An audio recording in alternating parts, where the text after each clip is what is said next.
7,000 रुपये माझ्याकडनं घेऊन जा. हा, एकंदरीत ना विकास म्हटलं की उद्धवजींचं असंही म्हणणं आहे की आम्ही जे केलं ते तुम्ही चोरताय. म्हणजे आता आपण कोस्टल रोडवर आहोत, हे सगळं आपण बघतोय आणि त्यांचं म्हणणं आहे हे त्यांनी केलं.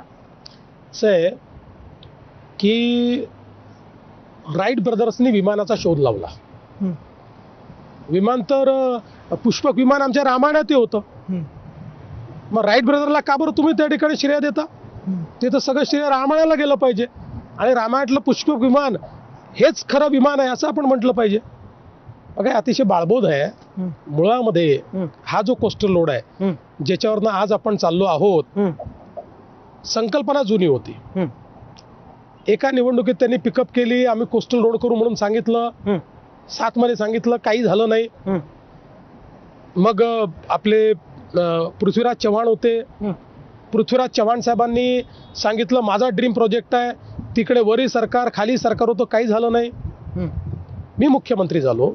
मी मुख्यमंत्री झाल्यानंतर कोस्टल रोडचं काम हातामध्ये घेतलं. कोस्टल रोड करणं कठीण नव्हतं. कोस्टल रोडच्या परवानग्या कठीण होत्या. याकरता परवानग्या कठीण होत्या की आपल्या देशाच्या एन्व्हायरमेंटल नॉर्म्समध्ये रेक्लेमेशन रोड करता अलाउड नव्हतं आणि त्यामुळे त्याला परमिशन मिळत नव्हती. त्याकरता कायदा आणि नोटिफिकेशन सगळं बदलण्याची आवश्यकता होती. मग मी केंद्र सरकारकडे त्याचा पाठपुरावा सुरू केला. 2 वर्ष पाठपुरावा केला. 3 मंत्री बदलले. शेवटी मोदीजींच्या आशीर्वादाने फायनली 5 बैठका झाल्या हाय लेवलच्या आणि 5व्या बैठकीनंतर याला मान्यता मिळाली.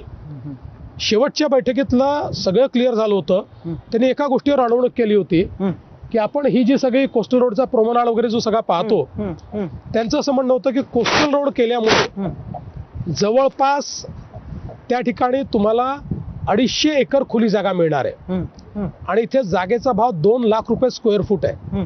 त्यामुळे तुम्ही नव्याने रिअल इस्टेट तयार कराल. मी ॲफिडेव्हिट दिलं माझ्या सहीचं, आम्ही रिअल इस्टेट करणार नाही, आम्ही इथे गार्डन आणि प्रोमोनाड करू. आणि त्यानंतर त्याला मान्यता मिळाली. आता ही मान्यता मिळाल्यानंतर हे कोणी करावं? शिंदे साहेब त्यावेळेस MSRDCचे मंत्री होते. त्यांची इच्छा होती MSRDCने करावं.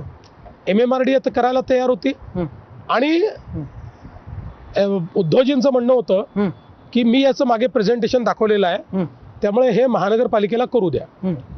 आमचे साथीदार होते. मी सांगितलं चला महानगरपालिकेने करावं. त्यानंतरही या संदर्भात हायकोर्टात केस झाली. हायकोर्टात मी स्वतः लढलो, जिंकून आलो. सुप्रीम कोर्टात केस झाली.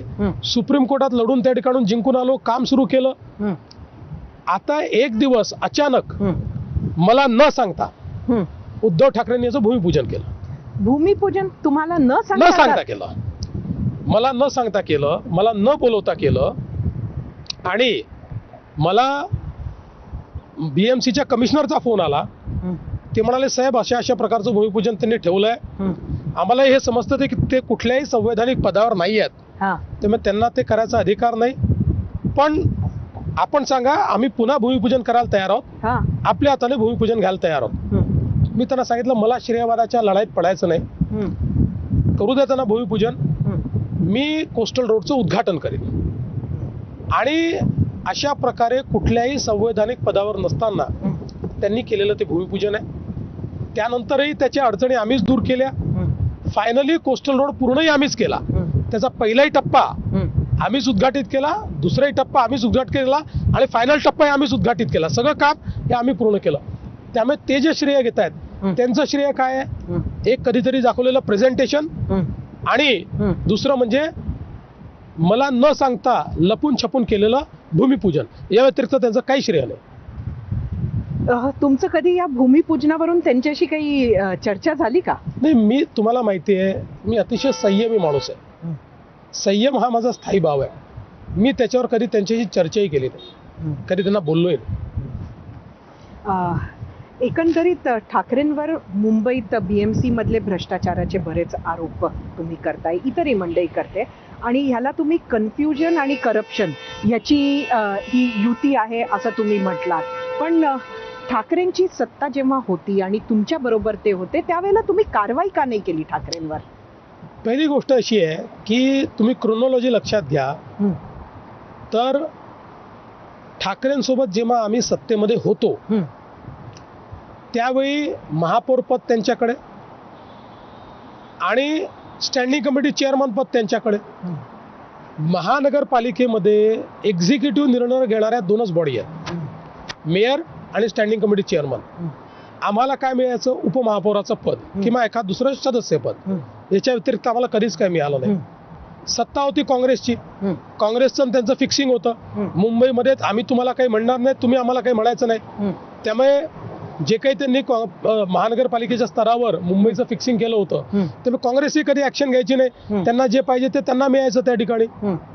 ज्यावेळेस मी मुख्यमंत्री झालो, मुख्यमंत्री झाल्यानंतर पहिल्यांदा माझ्याकडे तक्रार आल्यावर मुंबईच्या 200 रस्त्यांची मी चौकशी केली. 200 आणि साधी सुधी नाही, सीएजीची चौकशी लावली. आणि सीएजीच्या चौकशीमध्ये निष्पन्न आलं 200 रस्त्यांमध्ये डांबराच्या खाली पीक्यूसी लेवलच नव्हतं. No PQC. हे मुंबईमध्ये दर वर्षी खड्डेयुक्त मुंबई जी बघायचं होतं, त्याचं कारण काय, पीक्यूसी लेवल ही खऱ्या अर्थानं स्टेबिलाइज करते, ती लेवलच खाऊन टाकली होती. मग त्याच्यात मी ऍक्शन घेतली, लोकांना जेलमध्ये टाकलं, अनेक लोकांना त्या ठिकाणी आपण ब्लॅकलिस्ट केलं. आणि मग 17ची निवडणूक आली. 17च्या निवडणुकीत आम्ही एकमेकांसमोर लढलो. जे करते करवी ते होते कॉन्ट्रॅक्टर्स कडनं, त्यांच्यापर्यंत बघा असं आहे की हे सोपं नसतं. कारण शेवटी इन्व्हेस्टिगेशन